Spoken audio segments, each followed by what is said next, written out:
académicos en escena.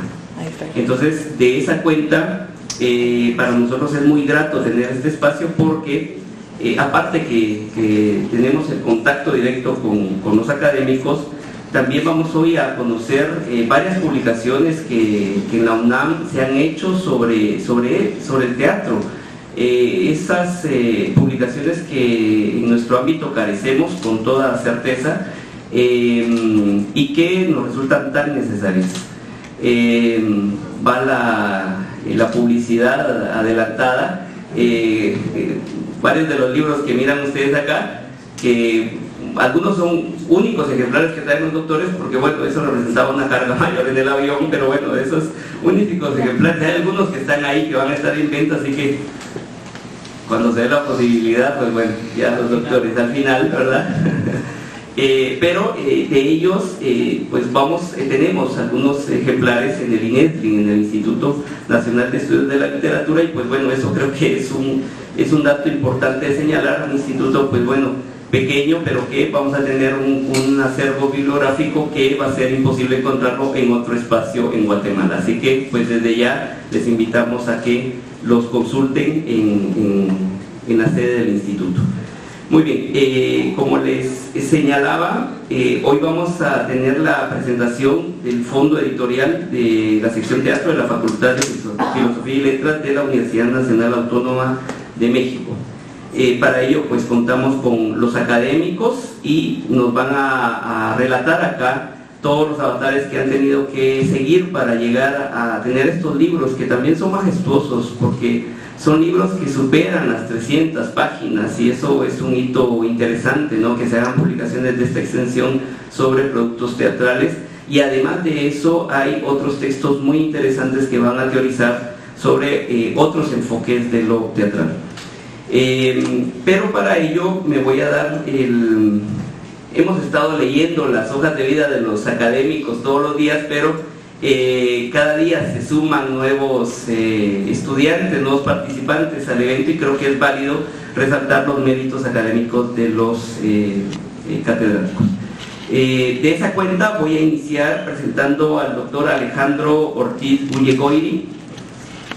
Él es integrante del Seminario de Investigaciones Escénicas Carlos Solórzano, es autor del libro José Elizondo y el Teatro de Revista, publicado por la UAM en 2022. Y su más reciente publicación es Adela Formoso de Obregón, Santa Cilia, y su propuesta de drama ballet Yanalpé, libro sagrado, 1936, de la leyenda mítica al escenario, en Mujer, Historia y Mito en la dramaturgia femenina en México contemporáneo. Especialista en historia del teatro y en interacciones arte, ciencia y literatura. Actualmente es coordinador de la especialización en literatura mexicana del siglo XX de la Universidad Autónoma Metropolitana Azcapotzalco. En esta ocasión el doctor tendrá bien presentarnos el libro Teatro Franciscano de la Nueva España. Así que le dejo el tiempo al doctor Alejandro, a quien les pido que le brindemos un fuerte aplauso.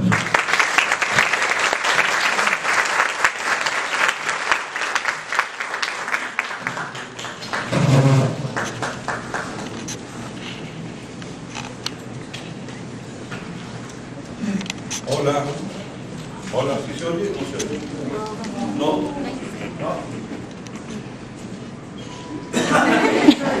Bueno, va a ser una conferencia en pantomima. Bueno, pero como somos actrices, se oye bien nuestra voz hasta el fondo. Ya nos apagan las luces de sala y comienza la función. Bueno, estamos encantados, realmente estamos llenos de entusiasmo. Nos sentimos que nos estamos cargando de pilas con su presencia, de veras nos sentimos muy honrados con la acogida que hemos tenido aquí en la universidad, ¿no? Desde luego que le agradecemos mucho, ¿no? al profesor García que nos haya invitado y que haya organizado este evento, que espero sea provechoso. En algún momento decíamos que no se trata de que vengamos a presumir, sino a compartir, a impulsar y a generar un trabajo común. Y eso viene también de algo que para nosotros es muy importante, que ha pasado, digamos, del ámbito de la creación teatral, del escenario, al trabajo intelectual, que es el teatro. No se puede hacer en soledad, a diferencia, digamos, de la literatura. El teatro es una experiencia colectiva, es una práctica.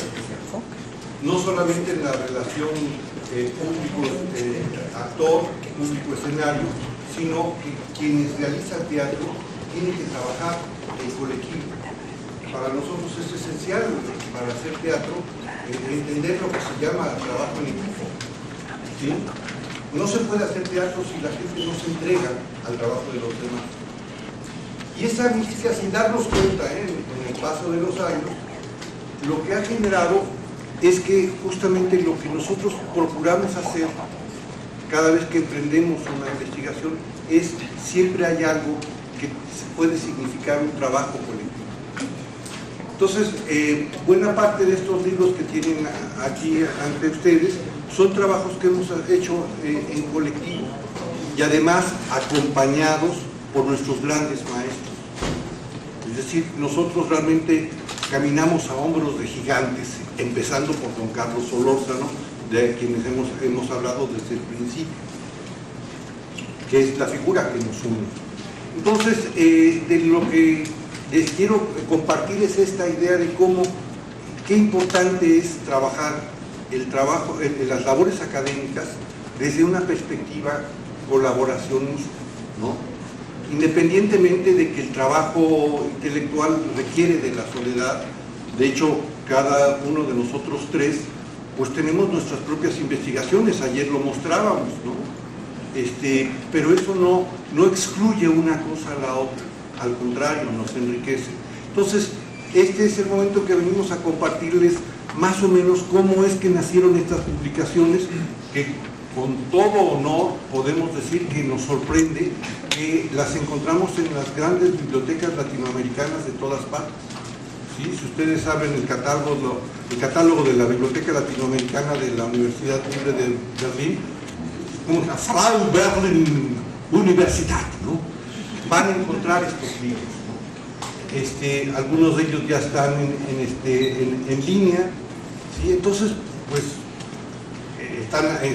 evidentemente muchos de ellos están agotados en su formato de papel. Aquí vemos el caso por lo menos de uno que solamente hay un ejemplar, ¿no? Que es el que trajimos, ¿no? Entonces es muy importante para nosotros compartirles cómo es que llegamos a este tipo de materiales. Y empezamos, por eso pensamos organizarnos un poco en un sentido cronológico, con el teatro franciscano del siglo XVI, el cual está agotado.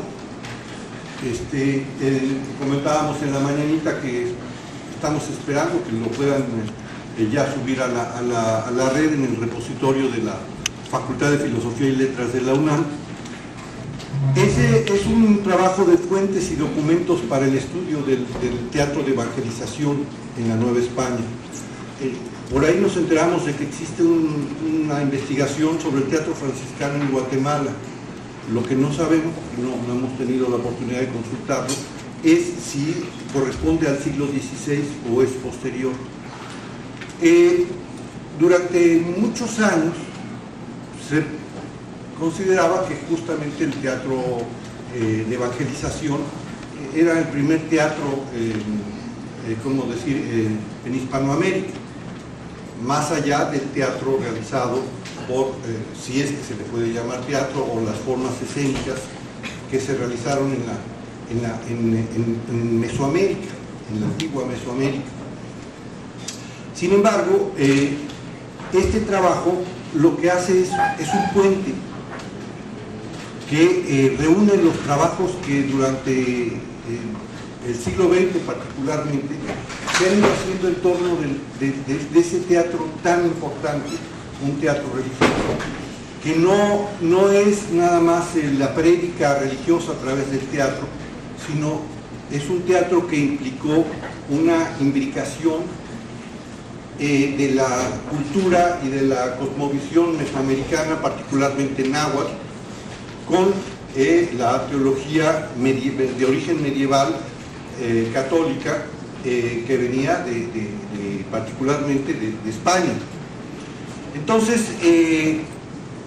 lo que nos dimos cuenta en ese momento, al mismo tiempo que estábamos en el seminario con don Carlos Solórzano, empezamos a trabajar también con una de las personalidades más importantes en los estudios del teatro mesoamericano, que es la doctora María Sten, una profesora de origen polaco, que dedicó su vida al estudio justamente de las formas mesoamericanas. Y ella, empezamos a trabajar con ella. En principio a nosotros se nos ocurrió, a Oscar Armando y a mí, ¿por qué no hacemos? Miren, la música nos acompaña siempre. Ayer mariachis nos tocaron, ¿no? Nos preguntábamos, bueno, ¿y por qué no hacemos un coloquio e invitamos a los especialistas para que diserten en torno a este fenómeno, que les digo es un teatro de fusión de las culturas? Ahora eso se le llama posmodernidad.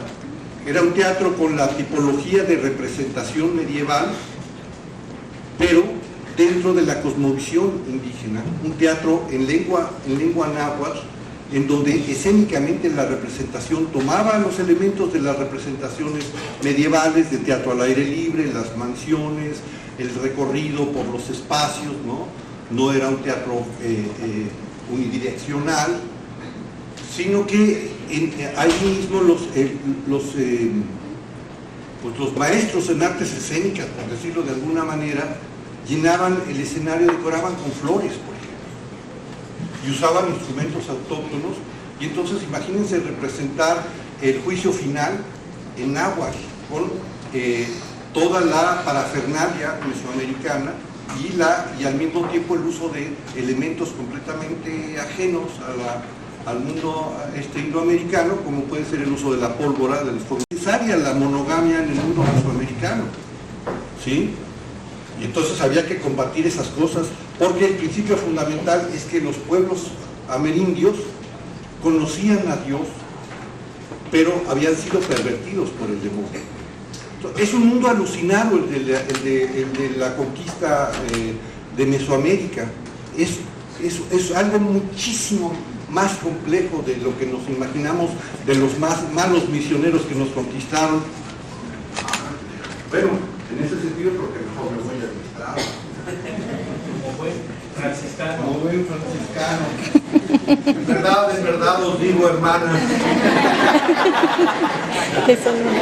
Bueno, en esta prédica, digo, no es el momento de hablar de lo que significó el teatro de evangelización, pero para nosotros estamos convencidos que sin el teatro, sin la herramienta del teatro, la evangelización no pudo haber sido posible, por lo menos en dos lugares esenciales, que es el altiplano, en Nueva España, en la península de Yucatán, y muy probablemente ¿cómo se llamaba Oaxaca? ¿Nueva Vizcaya? No, bueno, Oaxaca. Pero es probable que esto haya llegado también, evidentemente, hasta esta región de Guatemala, pero no lo sabemos. El caso es que María Sten nos dijo en su español hablado en polaco: ¿y por qué mejor no hacemos un libro y reunimos todo? Pues adelante, encantados. Me estará oyendo María Sten, y ya saben que somos muy irreverentes, pero trabajadores. Y entonces salió aquí el Teatro Franciscano del siglo XVI, un libro que reúne en dos partes lo que se había escrito hasta el año 2000, es decir, a lo largo del siglo XX, y la segunda parte del libro son las nuevas interpretaciones. ¿Podemos pasar la página, por favor? Aquí tenemos a María Sten, que es autora de un libro fundamental para estudiar el teatro de la antigua Indoamérica, es Vida y Muerte del Teatro Náhuatl, un teatro que ha sido traducido a distintas lenguas, ¿no? que ha sido motivo de discusiones sobre sus propias hipótesis, que ella planteaba la idea de si por eso la idea del un poco que es el Olimpo sin Prometeo.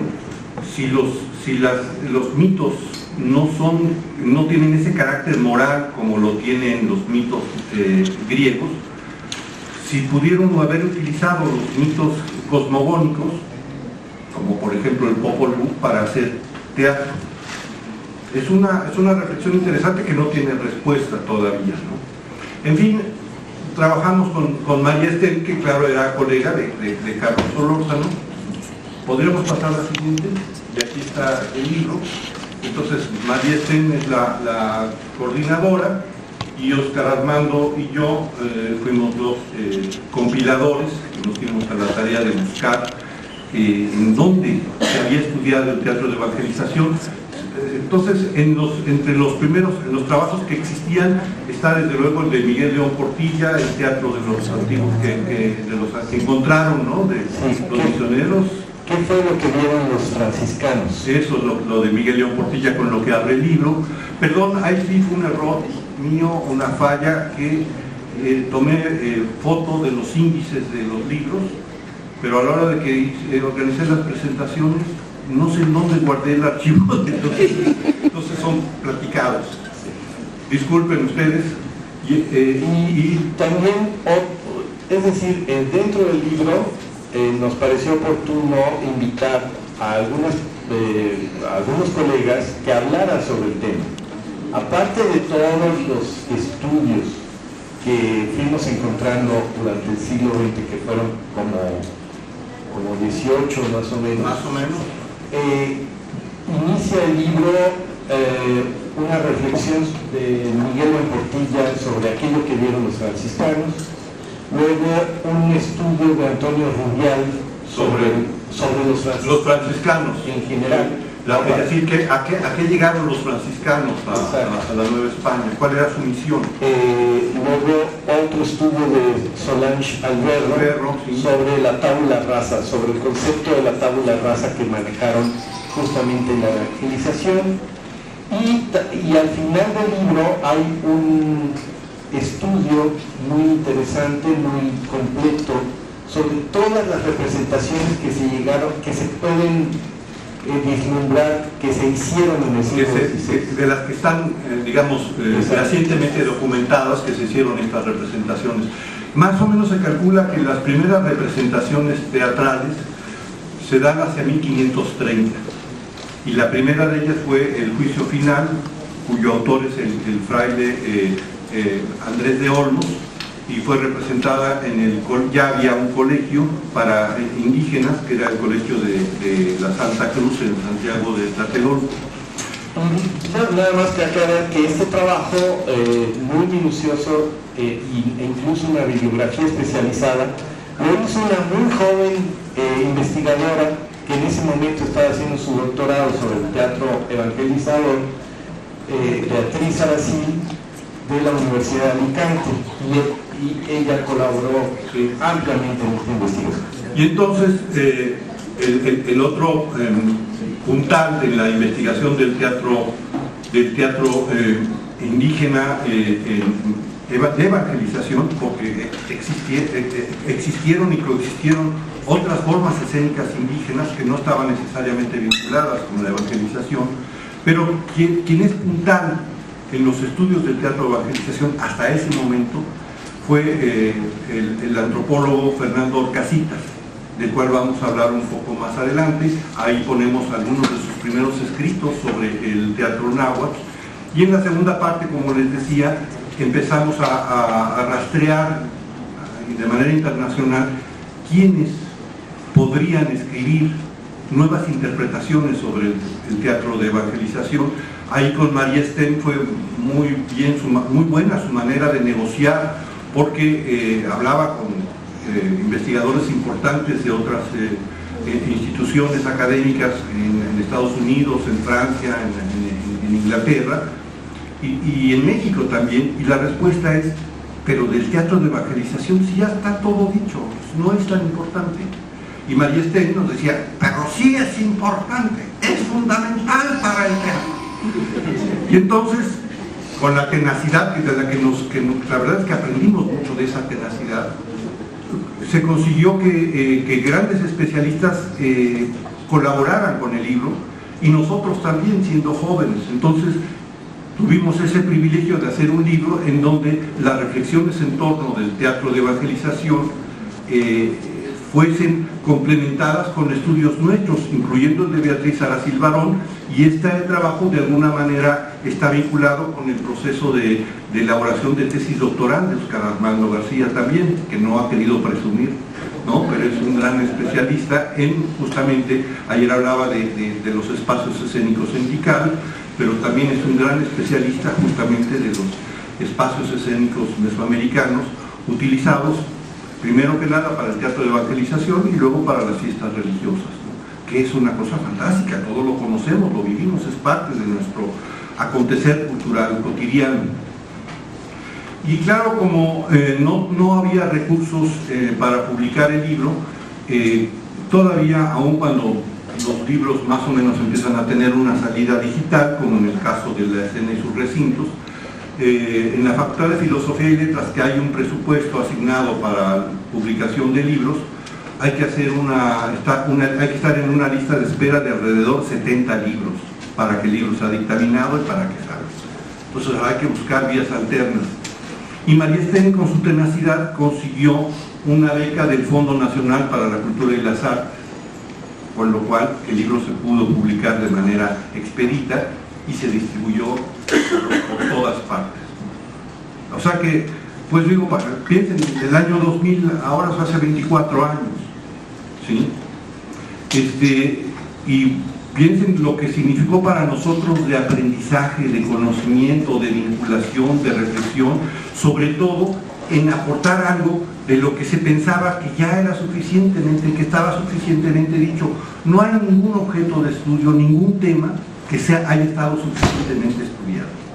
Hay que tener una mente ensayística, de buscar, siempre hay algo nuevo que decir, desde donde yo lo digo, nadie lo puede decir, ¿sí? Así es que no diga que cuando hagan su tesis, ay, yo tan tonta y me atarán tanto, ¿no? ¿Cómo voy a decir eso? Al contrario, por eso, porque tú puedes hacerlo, ¿sí? Y de veras, por eso les digo, es que venimos a compartirles, ¿no? Que es tan bonito la investigación. Y claro, para nosotros les decimos en las artes escénicas, pues porque es el santo de nuestra devoción, pero cualquier cosa, la investigación es parte inherente a la condición humana, ¿no? La búsqueda del saber, del conocimiento por el conocimiento mismo, ¿no? Y sí, evidentemente este libro cambió la fisonomía de lo que significó no solo el teatro, sino la cultura, la formación de la cultura novohispana del siglo XVI, la conformación de los vínculos entre las cofradías de origen medieval en los ámbitos indígenas, ¿sí? Y las cofradías están profundamente vinculadas con la producción teatral, ¿no? Siguen estando. Las fiestas patronales heredan la forma de producción del teatro de evangelización. O sea que del teatro de evangelización ya está todo dicho. Y eso es lo que entonces en realidad el libro culmina prácticamente con 3 puntos suspensivos. Pasamos a la siguiente. Vean aquí algunos pequeños ejemplos que me pasó Óscar Armando, no sé si tú quieras comentarlos o sigo adelante. Vean ustedes la cuestión de la prédica a la escenificación, ¿sí? Vean los franciscanos, piensen además esta cosa de los franciscanos que aprendieron en el camino de Veracruz, de ese primer ciudad que fundan en América, en América de tierra firme, en ese